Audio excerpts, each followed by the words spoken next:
بسم اللہ الرحمن الرحیم۔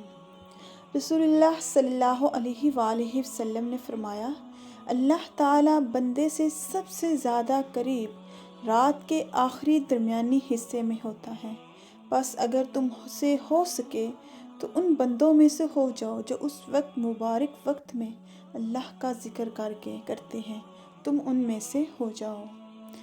عن عمر بن ابسطہ قال رسول اللہ صلی اللہ علیہ وسلم اقرب ما یکون الرب من العبد فی جوف اللیل الآخر فإن استطعت ان تکون ممن یذکر اللہ فی تلک الساعة فکن۔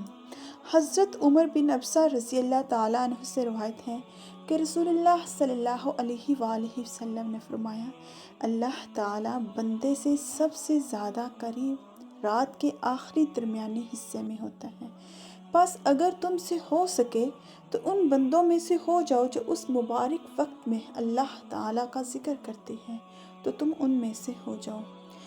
اس حدیث میں آخری شب رات کے آخری تہائی حصے میں اللہ تعالیٰ کے ذکر کی ترغیب دی گئی ہے۔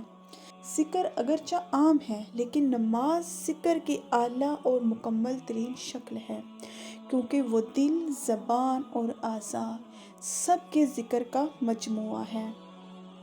رات کے آخری تہائی حصے میں اللہ تعالیٰ اپنی خاص شان رحمت کے ساتھ بندوں کی طرف متوجہ ہوتا ہے، خود ان کو دعا، سوال اور استغفار کے لیے پکارتا ہے۔